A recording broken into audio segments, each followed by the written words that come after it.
The thing you hate most about the rain isn't even getting wet. You get used to that. It's the sound. When you're on a motorcycle for 8 hours, the rain stops being this ambient, almost romantic noise you hear from inside a warm house. It becomes a physical presence. It's a constant, drumming, percussive assault on the top of your helmet. Thump thump thump thump, a million tiny fists beating a rhythm that drills straight into your skull. After a while, you can still hear it even when you stop, a phantom echo rattling around in your brain. That night, the fists were beating down hard. It was one of those miserable November nights in the city, the kind where the cold isn't just in the air, it's in the water. A wet cold that seeps through 4 layers of clothing and settles deep in your bones. My shift with Dash now was supposed to have ended an hour ago, but I was chasing a bonus. An extra $30 if I completed 15 deliveries. I was on number 13, and every part of me was screaming in protest. My back was a solid knot of pain from hunching over the handlebars. My fingers were stiff and clumsy inside my supposedly waterproof gloves, and my jeans were soaked through, clinging to my skin with an icy grip. The world through my visor was a blurry watercolor painting of city lights. The sharp reds and greens of traffic signals bled into long, distorted streaks. The warm yellow glow from apartment windows looked inviting, like glimpses into another universe where people were dry and comfortable. My universe, right then, was just the 10-foot patch of glistening black asphalt in front of my tire and the incessant, deafening drumming on my helmet. This was my life as a junior in college. Classes I barely stayed awake in, a mountain of student debt, and nights like this, trading my warmth and sanity for gas money and instant ramen. It was just a job. A repetitive, exhausting, mind-numbing job. Just another Tuesday. That's what I kept telling myself, anyway. My phone, mounted in its plastic cradle on the handlebars, was my slave driver. Its screen was slick with rain, and I had to keep wiping it with my thumb to see the map. The 13th delivery was a bag of soggy tacos and a Diet Coke, going to some high-rise office building downtown.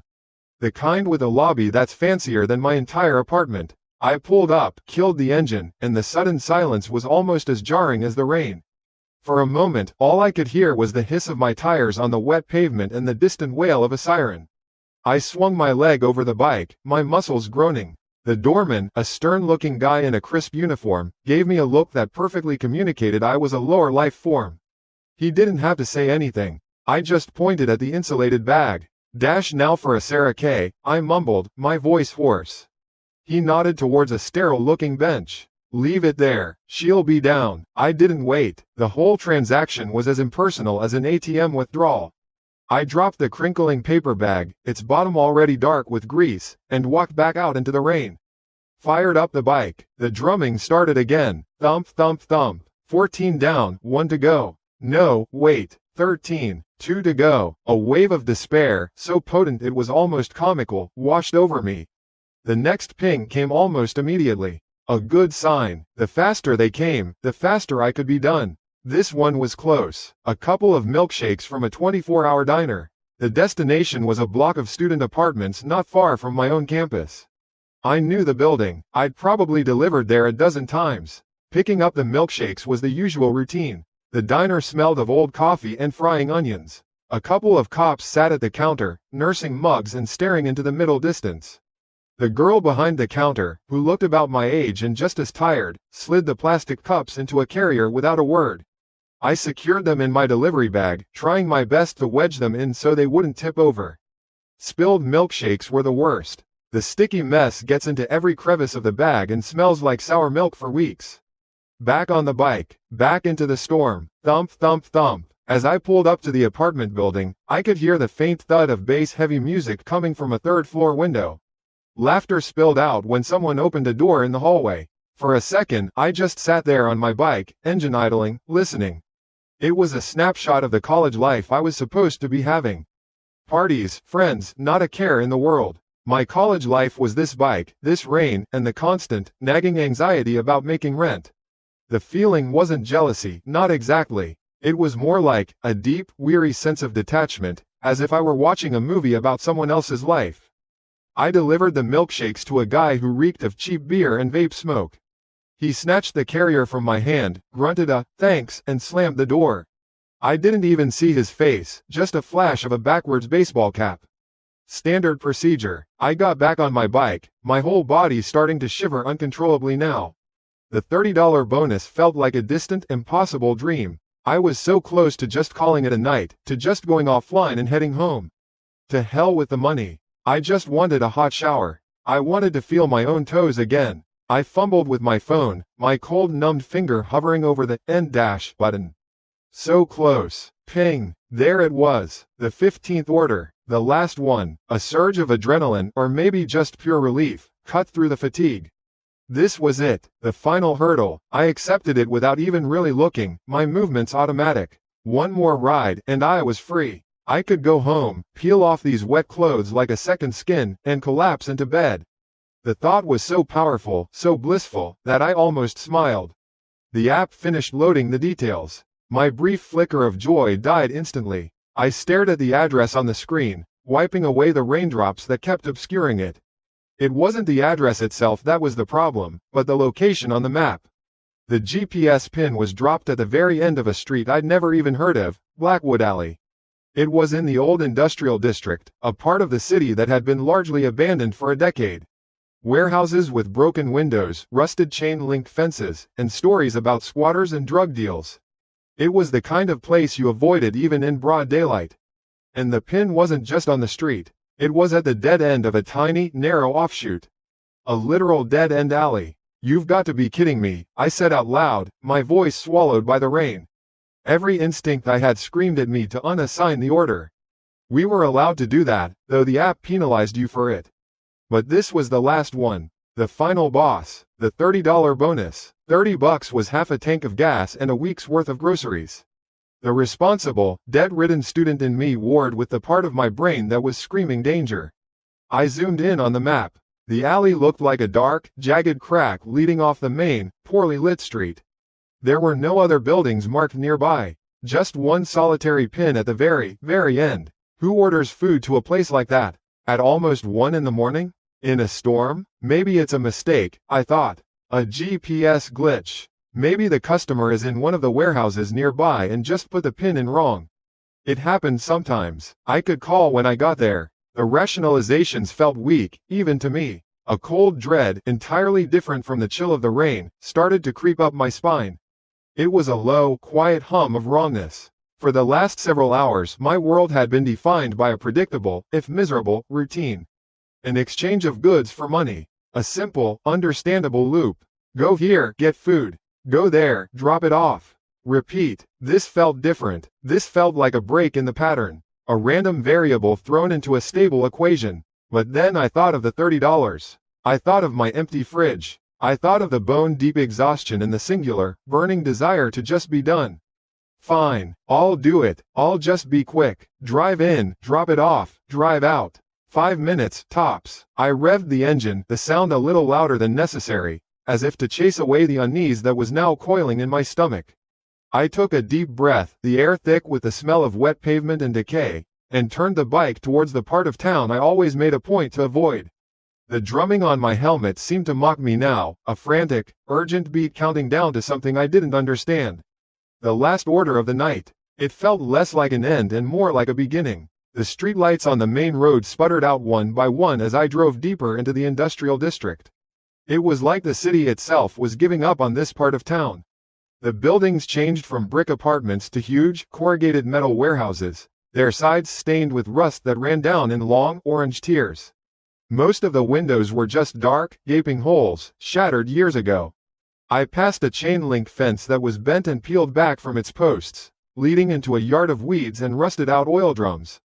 My bike's engine, usually just background noise, sounded deafeningly loud out here. It felt like I was announcing my presence to a whole lot of nothing, or maybe to something that preferred the quiet. Then I saw it. It wasn't even a proper alley. It was more like a dark slot canyon carved between two windowless, brick-faced buildings that looked like they'd been abandoned since the 50s. Blackwood Alley. The sign, if there ever was one, was long gone. The only reason I knew it was the right place was the GPS dot blinking insistently at the end of that black void on my phone screen. My headlight beam cut into the entrance, but it didn't get very far. It lit up maybe 20 feet of wet, cracked pavement littered with trash and weeds, and then, just darkness. A solid, thick kind of darkness that seemed to push back against the light, to swallow it. I couldn't even see the end. I couldn't see the dead-end wall my GPS promised me was there. For all I knew, it went on forever. The sensible part of my brain, the part that had been screaming at me for the last 10 minutes, was now having a full-blown panic attack. On a sign, just eat the penalty, $30 isn't worth whatever this is. But the part of me that was cold, exhausted, and just so goddamn tired of being broke and tired, that part of me had the controls. One last delivery, just get it done. The thought was a mantra, a stupid, stubborn chant against the growing dread. But I wasn't stupid enough to ride my bike down there. It was narrow and the sound of the engine echoing between those brick walls felt like a terrible idea. It was too loud, it felt disrespectful, somehow. And I didn't want to get trapped at the end with no room to turn around. So I made a decision. I killed the engine. The sudden silence was a physical shock. It was so complete that my ears started to ring. The constant drumming of the rain on my helmet, which had been my tormentor all night, was now the only sound in the universe. That, and the squelch of my own boots as I swung my leg off the bike and onto the pavement. I put the kickstand down, leaving the bike half on the sidewalk of the main street, a lonely metal island in the storm. I took the insulated delivery bag off the back. It contained a single order of something called a midnight feast from a burger joint, a double bacon cheeseburger, extra large fries, and a black and white milkshake. It felt ridiculously normal for a place that felt so profoundly wrong. Okay, here we go. I took the first step into Blackwood Alley, and it was like stepping into another world. The faint, ambient light from the distant city was immediately cut off by the tall buildings on either side. The air grew still and heavy, thick with the smell of wet rot and old, stagnant water. The only light was the weak, watery beam from my phone's flashlight, which I turned on out of sheer reflex. It barely illuminated the ground in front of my feet. Squelch, step, squelch, step. The sound of my soaked sneakers was unnervingly loud. I was trying to walk quietly, on the balls of my feet, but it was no use. Every step was an announcement. I'm here, I'm walking down your alley. I kept the bag clutched to my chest like a shield. Halfway down, I started to notice things. There were doors, heavy, steel-looking doors set into the brick walls on both sides, all of them rusted shut or boarded over. And above them, windows. Dozens of them, just black, empty rectangles staring down at me. I couldn't see anything in them, not a reflection, not a glint of light, but I had the most intense, primal feeling of being watched. You know the feeling, the one that makes the hair on your arms and the back of your neck stand up. It was an animal instinct, a deep-seated certainty that I was not alone and that whatever was here with me was looking down from one of those black squares. I tried to talk myself out of it. It's just paranoia. You're tired, you're in a spooky place, your mind is playing tricks on you. People don't live here, these buildings are condemned, but the feeling wouldn't go away. It felt solid, it felt real. I picked up my pace, my heart starting to thud against my ribs in a rhythm that matched my squelching footsteps. The end of the alley was coming into view now, a graffiti-covered brick wall. And just to the left of it, at the very end, was a single, squat, one-story house. It looked completely out of place, a small, sad-looking little shack made of cinder blocks, probably built in the space between the two larger warehouses. It had a sagging porch roof and a single wooden door. This had to be it. The pin on my GPS was right on top of it. The place was pitch black. No lights in the one visible window, no porch light, nothing. It looked as dead as the rest of the alley. I was maybe 15 feet away from the door, trying to figure out the least terrifying way to approach it, when my phone vibrated in my hand. Bzzzt beatst. The buzz was so sudden and violent in the quiet that I almost dropped the phone. My heart leapt into my throat. I looked down. A new message on the Dash Now app. From the customer. I stopped dead in my tracks. I stood there for a second, right in the middle of the alley. Rain dripping off my helmet, my own breath fogging up in front of my face. Why would they message me now? I was right here. They could just open the door. A sense of profound wrongness, colder and sharper than the rain, washed over me. This wasn't right. None of this was right. I backed up a few steps until I was under the slight overhang of one of the warehouse roofs. A little bit of rusted tin was better than nothing. I needed a second to think. To read. My thumb felt clumsy and numb as I swiped to open the message. The screen's glow lit up my face, and for a second, I felt horribly exposed, like I was standing on a stage. The message was short. It was a block of text, typed out with no emotion, no greeting, no thank you. It was just a list of instructions. My eyes scanned the words. My power is out tonight. Just leave the food hanging on the doorknob and leave immediately. Do not knock, do not ring the bell. And most importantly, do not turn around, even if you hear me call for you.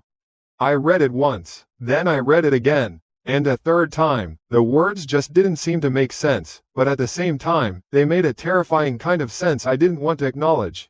It wasn't a request, it was a set of commands. Cold, precise, do not turn around, even if you hear me call for you. It felt like someone had poured a bucket of ice water directly onto my brain. Every rational thought, every shred of denial I had been clinging to, just evaporated. The exhaustion, the cold, the $30 bonus, it all vanished. All that was left was a pure, undiluted spike of fear. It started in my gut and spread outwards, making my hands shake and my legs feel weak. Who says that? Who orders food and tells the delivery guy not to turn around? What was at the end of this alley? Who was in that house? The feeling of being watched intensified tenfold. It wasn't just a vague paranoia anymore. It was a certainty. Those black windows weren't empty. And the person who sent this message, the person waiting in that dark house, knew I was here. They knew I was standing in their alley. They knew I had just read their words. And they were waiting to see what I would do next. The rain dripping off the tin roof next to my head suddenly sounded like a timer, ticking down. My thumb hovered over the screen, slick with a mixture of rainwater and sweat. The words of the message seemed to glow with a sickly green light, burning themselves onto my retinas. Do not turn around, even if you hear me call for you. It wasn't a typo. It wasn't a weird autocorrect. It was a clear, deliberate set of instructions from hell. You have to understand, my brain was running on empty. I'd been on the road for 10 hours, my body was one big ache, and all I could think about was my bed.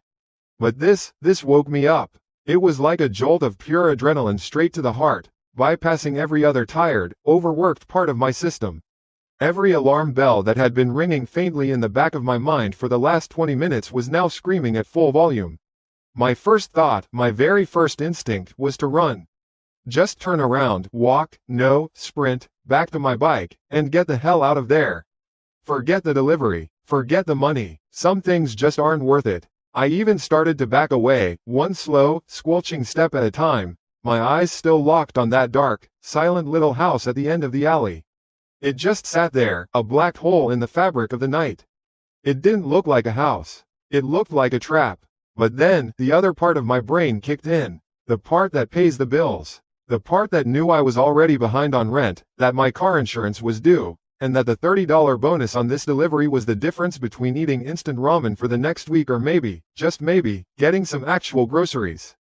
$30. It sounds stupid, right? Risking whatever this was for $30. But when you're tired and broke, your sense of acceptable risk gets a little warped. Besides, what was the alternative? I could cancel the order. I'd get a penalty on my rating. I wouldn't get paid, and I'd still have this stupid, midnight feast in my bag. What was I supposed to do with it? Take it home? The thought of eating a burger and fries meant for the person in that house made my stomach churn. So I started rationalizing. It's the only way to stay sane in moments like that. You start building a story in your head that makes sense. Maybe the customer is agoraphobic. Or maybe they have a severe anxiety disorder, a paranoia about seeing people. The house is dark because the power is out, just like they said. They don't want me to knock because they have a baby sleeping, or a sick relative. The "don't turn around" part, okay, that was the hard one.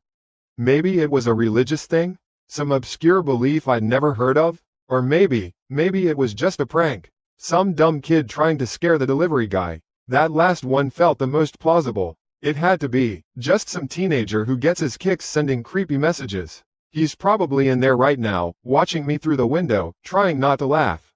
The thought made me angry. It was a better feeling than fear, at least. Anger is fuel. So, fine, you want your little game? I'll play. I'll walk up, hang the food on the door, and get out. I'll collect my $30 and you can have a good laugh. We both get what we want. Decision made. It felt like I'd just signed a contract without reading the fine print. I took a deep breath, the cold, damp air filling my lungs.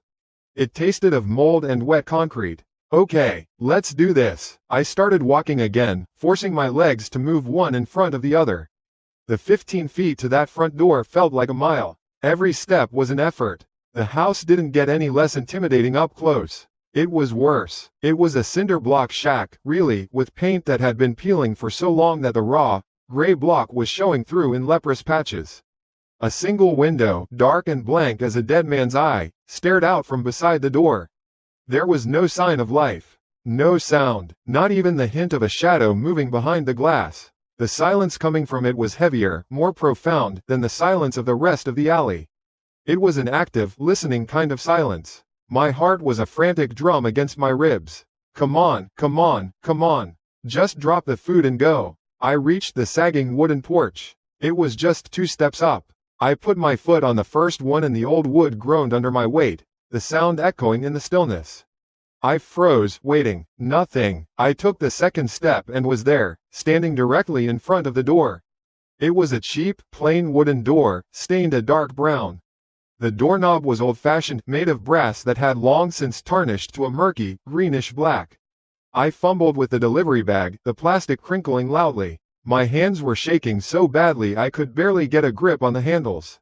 Finally, I looped them over the knob. I could feel the cold of the metal seeping through the plastic, a deep, bone-chilling cold that felt wrong, as if the knob hadn't been touched by a human hand in years.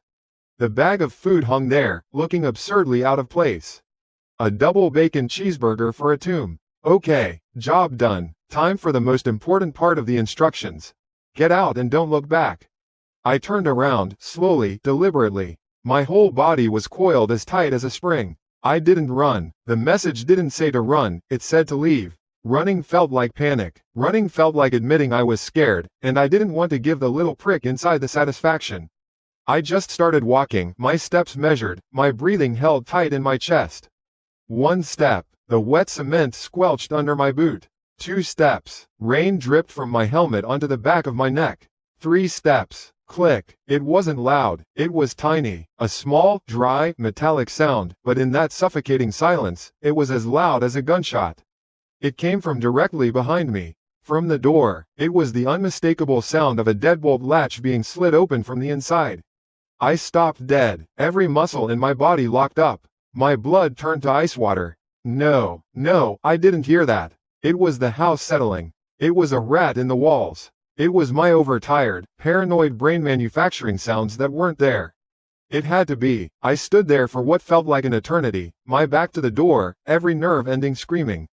I was waiting for the door to creak open, waiting for footsteps, waiting for a hand to grab my shoulder. But nothing happened. The silence poured back in, thicker than before. The only sound was the rain and the frantic, pulsing thud of my own blood in my ears. Okay, it was nothing. You're imagining things. Just keep walking. I forced my left foot forward. Then my right. I had maybe taken another 3 or 4 steps, putting about 10 feet of distance between me and that cursed door. I was starting to let myself believe that I'd imagined it, that I was safe, that the end of the alley was just a few more seconds away. And then I heard it. Sir. The voice was so quiet I wasn't sure I'd heard it at all. It was a woman's voice. It was thin and weak and raspy, like she hadn't used it in a long time. It scraped its way out from behind the door, a fragile, desperate sound that cut through the noise of the rain. I froze again, my spine rigid. This was it. This was the moment from the message. Even if you hear me call for you. They had warned me. This was the test. A part of the sick game. I kept my back to the door. I squeezed my eyes shut. Don't turn around. Don't turn around. Don't turn around. The words were a frantic prayer in my head.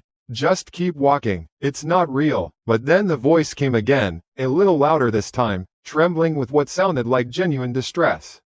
It was so pathetic. So pitiful. The food. You forgot an item, she whispered, her voice cracking as if she were on the verge of tears. Please, I paid for it. And with that, my entire reality tilted on its axis. The fear was still there, a cold, hard knot in my stomach.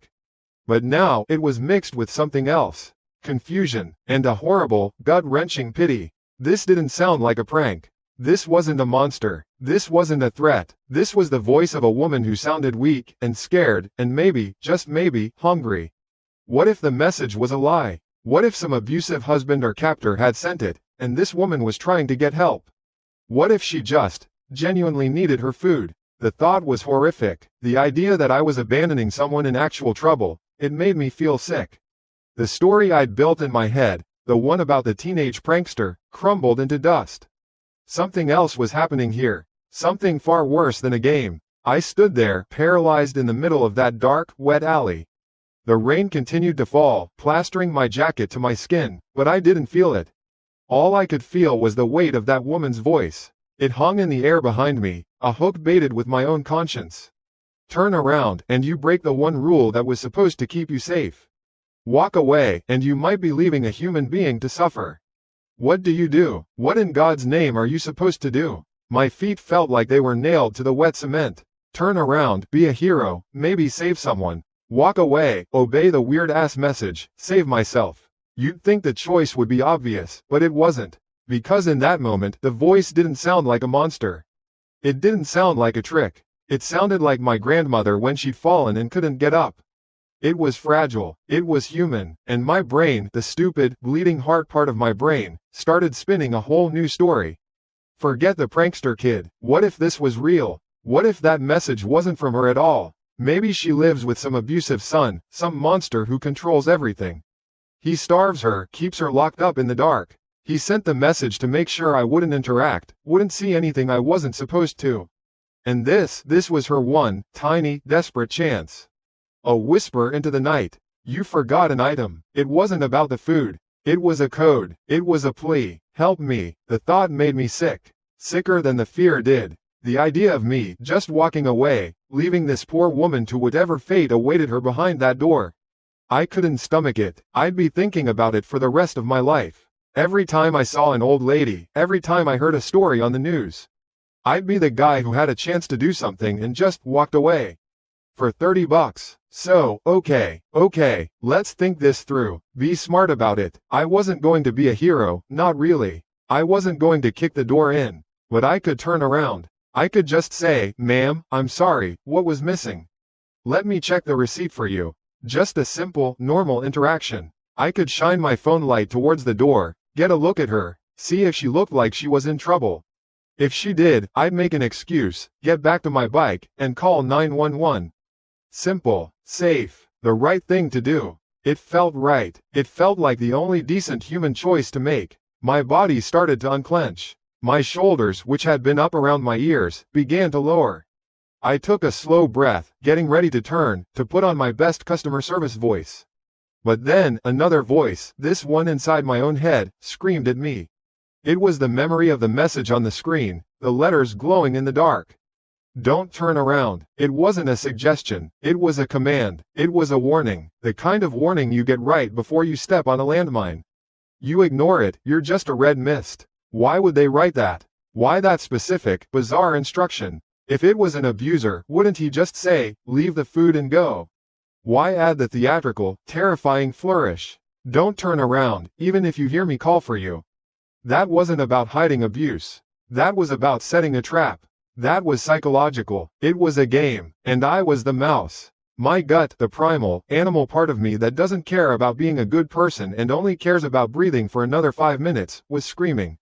It was a physical sensation, a cold, twisting knot of dread that spread from my stomach out to my fingertips. It told me that the story about the abused old woman was bullshit. It was a story I was telling myself because the alternative was too terrifying to consider. The alternative was that the voice, the message, the house, they were all part of the same monstrous thing. And that thing had just baited the hook with my own conscience. The battle in my head lasted maybe 3 seconds, but it felt like an hour. Pity versus instinct, reason versus terror. Instinct won. I bit down so hard on my tongue I tasted blood. Screw this. Screw the food. Screw the $30. Screw the poor old lady, real or not. I wasn't dying in this stinking, piss-soaked alley tonight. Decision made. It was like a switch flipped. The debate was over. Now, there was only one goal, the flickering yellow street light at the other end of the alley. It looked 100 miles away. I didn't run, not yet. I just started walking again, faster this time. A purpose in my step. My boots splashed through puddles I hadn't even noticed before. Each step was a declaration. I'm leaving. Game over. You lose. The rain was coming down harder now, a relentless drumming on my helmet that seemed to be trying to beat me into the ground. 5 steps. The house was still silent behind me. I could feel it, though. I could feel its presence on my back like a physical weight. 10 steps. I was almost halfway out. My heart was a jackhammer, but a little sliver of hope was starting to creep in. Maybe that was it. Maybe passing the test was all they wanted. I followed the rules. I was leaving. 15 steps. I risked a quick glance over my shoulder, but not at the house. Just at the ground behind me. My own dark, wet footprints leading away from that door. It felt good to see that distance. And that's when it happened. The voice came again, and it wasn't in the house anymore. It was right behind me. It was so close, it was as if someone had leaned down and put their lips right next to my ear. Their voice a low, wet whisper that slithered through the sound of the rain. It was the same female voice, the same weak, pathetic rasp. But there was no door to muffle it now. It was clear, it was intimate, it was impossible, I said. My entire nervous system short-circuited. Every hair on my body stood on end. My blood didn't just run cold, it evaporated. There had been no sound of a door opening. No footsteps. One moment, the voice was in the house. The next, it was on top of me. The laws of physics just curled up and died right there in that alley. Time seemed to slow down, to stretch like taffy. I could feel the cold vapor of the words on the back of my neck. I could smell something, too. Something other than the rain in the trash. It was a smell of damp soil, of a cellar that had been sealed for 1,000 years. Of decay. My brain just refused to process it. It was trying to find a rational explanation and coming up with nothing but static. I was frozen, a statue in the rain, my back to whatever was breathing down my neck. And then the voice finished its sentence. But it wasn't the woman's voice anymore. It changed, mid-word. It started as that weak, wheezing whisper and then, like a tape player's motor dying, it began to deepen, to warp, to stretch. The pitch dropped into a guttural, masculine range. The weakness vanished, replaced by a grating, scraping sound, like stones grinding together. It was a sound that had never come from a human throat. It was the sound of a thing that had been pretending, a thing that had just gotten tired of the act. The pathetic, feminine disguise melted away, revealing the raw, furious monster underneath. "You're missing an item." The final words were a roar, a distorted, mocking, guttural bellow that hit me like a physical blow. It was a man's voice, but wrong. It was too deep, too resonant, like it was echoing up from a deep well. It was a voice full of ancient hunger and absolute malice. This wasn't a request about a cheeseburger. It was a predator telling its prey that the game was over. That sound shattered my paralysis. There was no thought, no decision, just pure, mindless, animal reflex. The same reflex that makes a deer bolt at the scent of a wolf. My mind went blank, and my body took over. I screamed. I don't think any sound actually came out, but my lungs burned with the effort. I lunged forward, my legs churning, my boots slipping on the slick concrete. I was running for my life. I didn't dare look back. I didn't have to, because as the distorted roar still echoed in my ears, I heard another sound behind me. It was the sound that my nightmares would play on a loop for the rest of my life. Crack boom. It was the sound of the front door of that little shack not just opening, but bursting from its frame. The unmistakable sound of old wood splintering, of a lock and hinges giving way under an impossible, explosive force as the door was thrown open so hard it slammed against the exterior wall of the house. The game of whispers was done. The hunt had begun. That sound, the splintering of wood and the violent slam of the door, it wasn't just a sound. It was a starting pistol. And my body, my stupid, clumsy, terrified body, knew exactly what to do. There was no thought, no processing, no moment of decision-making where I weighed my options. My brain just turned off. It was like the circuits had fried, leaving only the most ancient, reptilian part in charge. And that part had only one command written in its code: run. I lunged. My legs felt like they were made of concrete and jelly at the same time, but they moved. I didn't even feel my feet touching the ground for the first few steps. It was more like I was just throwing myself forward into the rain-soaked darkness. The air in my lungs turned to fire. The only thing in the entire universe was the piss-yellow glow of the street lamp at the far end of the alley. It wasn't a light, it was salvation. It was the finish line. It was the only thing that mattered. As I started to move, my hand instinctively went to my head, to the bulky helmet strapped under my chin. In a moment of pure, panicked insanity, I fumbled with the clasp. My fingers were slick with rain and shaking so badly I could barely control them. It was a stupid thing to do. It cost me a precious second, maybe two. But the logic in my animal brain was clear. The helmet was heavy. It was constricting. It was blocking my peripheral vision. It had to go. The clasp finally gave way, and I ripped the helmet off my head and just let it fall. It hit the wet concrete with a hollow, plastic clatter that was immediately swallowed by the rain and the hammering of my own heart in my ears. The cold rain hit my hair and scalp, a sudden, shocking cold that somehow made me feel faster, more alive, more aware of how close to death I was. And that's when I heard it. Behind me. It wasn't a roar, it wasn't a growl or a scream. It was something so much worse, so much more intimate and horrifying. It was the sound of bare feet. Slap, slap, slap, slap. The sound was wet, heavy, and sickeningly fast. It wasn't the light-footed pitter-patter of a person running. It was a manic, rhythmic pounding on the slick cement. Slap, slap, slap, slap, slap, slap. Like someone wasn't just running, but flinging their entire body weight into each and every stride with a deranged, furious energy. It had the weight of a man, but the speed of something else entirely. Something that didn't need to pace itself. Something that didn't get tired. The alley, which had already felt confining, suddenly seemed to shrink. The brick walls on either side became a suffocating tunnel, and the light at the end seemed to actually be moving away from me. Every time I took a breath, I could taste the foul, damp earth smell that had clung to that thing's whisper. It was in the air now, following me, a scent of rot and old cellars. Don't look back. The message from the app, the original command, echoed in my head. It wasn't a weird customer instruction anymore. It was a law of nature. It was the most important rule I had ever been given in my entire life. I knew, with a certainty that went bone deep, that if I turned around, if I saw the shape that was making that god-awful slapping sound, my heart would just stop. I wouldn't even need to be caught. I would just die right there on the spot from pure, undiluted terror. The sight of it would be an ending in itself. So I stared forward. I focused on that yellow light like a man drowning focuses on the surface. My lungs were screaming, each breath a ragged, tearing gasp. My jeans were soaked and heavy, clinging to my legs, trying to pull me down. My delivery bag, still strapped to my back, felt like it was full of bricks, swaying with every panicked step and throwing me off balance. Slap, slap, slap, slap, slap, slap. It was closer now, so much closer. I didn't have to look. I could hear it. The rhythm was faster, more frantic. It was gaining. Of course it was gaining. I was just a terrified kid in heavy boots and soaked denim. Whatever that thing was, it was built for this. This was its game. This was its hunting ground. I swear to God, I could feel the air behind me move. It was like when a big truck passes you on the highway, that subtle shift in pressure. I felt a displacement of air right at my heels. I felt a chill, a specific and directed coldness, that was different from the rain. It was a dead, tomb-like cold, and it was right on my neck. I could feel the individual hairs on the back of my neck stand up, not from a general sense of fear, but because they were reacting to a proximity that was too close, too real.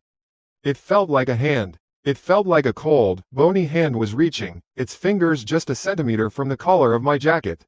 I could almost imagine the feeling of those fingers closing around my neck, the damp cold sinking into my skin. A sob escaped my throat. It was a pathetic, broken sound, half scream, half whimper. No, no, no, no, no, I gasped, the words lost to the storm and the blood pounding in my skull. The yellow light, it was there, it wasn't an illusion, it was maybe 50 feet away. Then 40. The opening of the alley was no longer a distant star, but a tangible exit, a doorway back to the real world. I could see the shine of the main road, slick with rain. I could see the blur of a passing car's headlights. Sanity, safety, people, hope is a dangerous thing. It makes you do stupid things. It gave me a surge of adrenaline I didn't know I had left. I stopped thinking about the thing behind me, and for one glorious second, I thought only about making it out. I pooled every last drop of energy, every ounce of terror and desperation, into my legs. My vision started to tunnel, the dark brick walls blurring into gray streaks on either side. The only thing that was clear was that beautiful, ugly, perfect rectangle of light. 30 feet. Slap, slap, slap, slap. It was right there. It was on me. The sound was no longer behind me, it was around me. The slapping sound was so loud it felt like it was happening inside my own head. I could feel the spray of water from its footfalls hitting the back of my calves. 20 feet. I could see the texture of the asphalt on the main road. I could see the green of a trash can someone had left on the corner. The real world. 10 feet. I was going to make it. I was actually going to make it. My right foot came down, pushing off for another desperate lunge, another step towards the light. I was already picturing it, the feeling of my body crossing that invisible line from the alley's darkness into the street lamp's glow. But my foot didn't find solid, gritty concrete. It found something else, a patch of slick, slimy green moss, thriving in the permanent dampness right at the mouth of the alley. It was a detail I'd never noticed in a million years on any other night. But tonight, it was everything. There was no grip. My boot skated forward, my ankle twisting sickeningly. My other leg, trying to compensate, tangled up underneath me. For a horrifying, stretched-out moment, I was airborne, my arms pinwheeling uselessly in the rain. My momentum, that desperate forward surge that was meant to save me, was now my enemy. It was carrying me forward, but no longer on my feet. I was falling right at the finish line. The world turned sideways. I saw the wet wall of the alley rush up to meet me, then the ground, then the yellow light of the street lamp exploding into a blinding starburst. I let out a final, choked cry, not of terror, but of pure, despairing frustration. I had been so close. So close. My body hit the ground hard. It wasn't the concrete of the alley, but the rougher, grittier asphalt of the main road. I had made it out. I had crossed the line. I skidded a few feet on my shoulder and hip, the friction tearing at my jacket and my skin underneath. I came to a stop in a heap, splayed out like a broken doll directly under the halo of the street lamp, my face pressed against the cold, wet pavement. And in the sudden, shocking silence, I realized the sound was gone. The frantic, wet slapping of bare feet had stopped. It hadn't faded away. It hadn't slowed down. It had just ceased. It was there one instant, right on top of me, and gone the next, as if the creature making it had hit an invisible wall right at the edge of the alley's darkness, the exact line I had just so gracelessly crossed. There was only the sound of the rain, the distant hum of the city, and my own ragged, heaving breaths as I lay broken in the light. For a second, maybe two, the world was nothing. Not black, not white, just a complete absence of information. There was the scraping sound of my own body sliding on rough asphalt, the smell of wet pavement filling my nostrils, and the dull, blooming agony in my shoulder and hip. Then, all at once, everything came rushing back in. The rain, cold and relentless on my face. The buzzing hum of the city that I hadn't even realized was gone. And the light, the glorious, disgusting, life-saving yellow light of the street lamp was all around me, painting a perfect circle of safety on the road, and I was lying right in the middle of it. I was out. I was on the main street. I'd made it. My lungs were on fire, each breath a rattling, painful gasp that felt like I was inhaling broken glass. I tried to push myself up, but my arms were trembling too badly. I just lay there, cheek pressed to the cold, gritty ground, and listened. And that's when the real horror began, because the sound I was listening for wasn't there. The slapping, the wet, frantic, monstrous pounding of bare feet on concrete.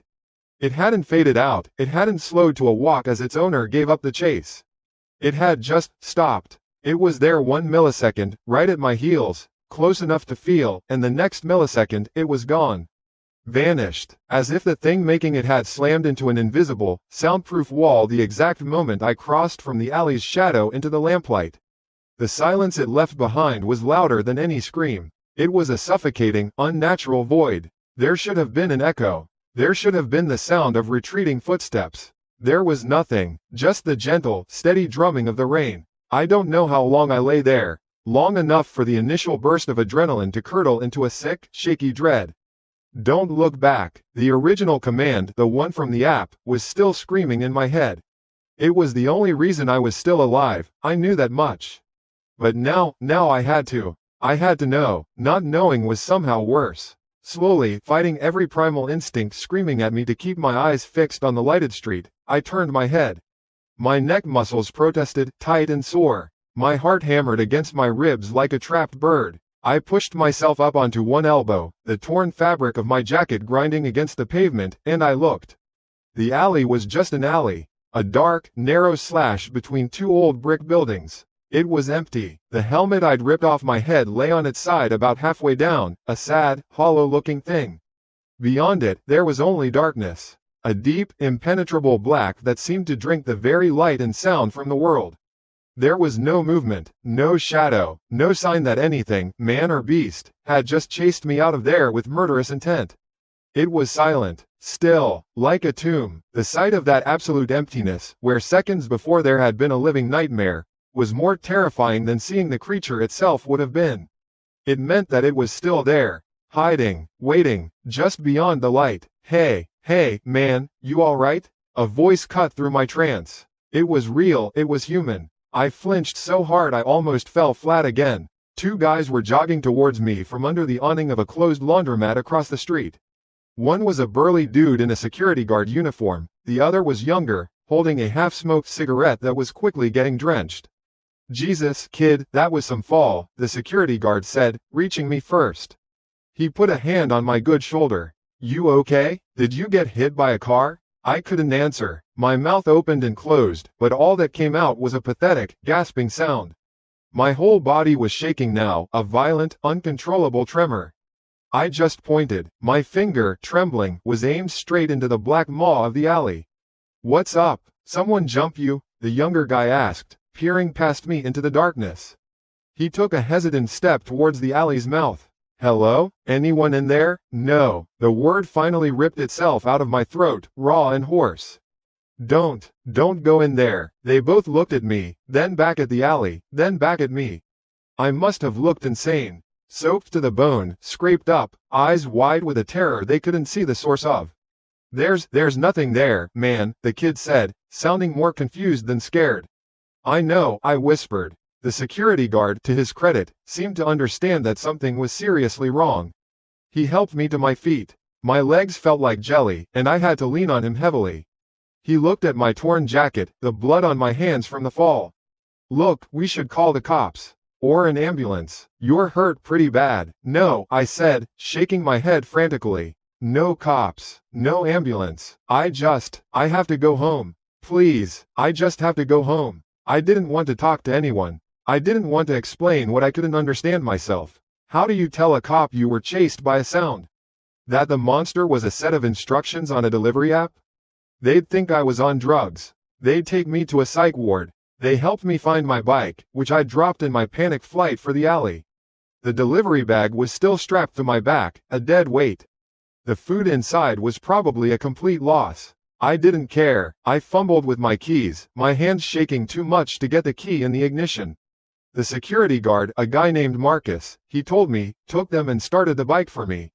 He looked me square in the eye. "You sure you're okay to ride, son? You're white as a sheet." "I'm fine," I lied. Just spooked. "Thank you, both of you." I didn't wait for them to say anything else. I got on the bike and twisted the throttle, not even looking back. The ride home was a blur. I don't remember the streets I took. I just remember the feeling that I was still being watched, that every dark alley and unlit doorway held a pair of unseen eyes. I woke up the next morning on my couch, still in my wet, torn clothes. Sunlight was streaming through the single window of my studio apartment. My whole body felt like one giant bruise. My shoulder was a knot of purple and yellow. My hip screamed every time I moved. For a minute, I just lay there, listening to the normal sounds of a Tuesday morning. Traffic outside, the hum of my mini-fridge. In the clean light of day, it was so easy to tell myself it was a nightmare. A stress dream. I'd been overworked, overtired, running on fumes and caffeine. I fell, hit my head, and my exhausted brain cooked up a horror movie. That had to be it. It was the only explanation that made any sense. Some asshole customer played a stupid prank with a weird message, and my tired mind did the rest. I clung to that thought like a life raft. A prank. It was just a sick, twisted prank. I finally peeled myself off the couch, the dried fabric of my jeans crackling, and limped to the bathroom. I looked in the mirror. I looked like hell. The scrapes on my cheek were raw. But I was alive. I was in my apartment. I was safe. After a long, hot shower that stung every scrape on my body, I felt a little more human. I made some coffee, my hands still not completely steady. I sat down and, out of habit, picked up my phone to scroll through the morning news. Just a normal part of a normal day, and that's when my carefully constructed reality shattered into a million pieces. It was a headline from a local news site. It wasn't even the top story, just a small article halfway down the page, but the words leapt out at me as if they were printed in fire. Police investigating disappearance of young woman in West End, last seen near Elm Street Alley 14. Elm Street, Alley 14. My coffee cup slipped from my fingers, clattering onto the floor and splashing hot liquid across my bare feet. I didn't even feel it. My blood ran cold. It was the address, the exact address from the delivery app. A woman had gone missing there. Last week, my heart started doing that horrible, trapped bird thing again. My thumb was shaking as I tried to click on the article, but before I could, 2 new notifications slid down from the top of my screen. The first was the news alert I had just seen, popping up again from the app itself. And right below it, a second notification. From the delivery app, the one from last night. The words burned into my brain. The text was so cheerful, so mundane, it was obscene. Great service. Your customer has rated you 5 stars and added a $10 tip. And then, right below that, there was a little bubble. A message from the customer. A final message I hadn't seen. My entire body went numb as I read the words. It wasn't a question. It wasn't an apology for the weirdness. It was just a simple, chilling statement of fact. Thanks for following the instructions.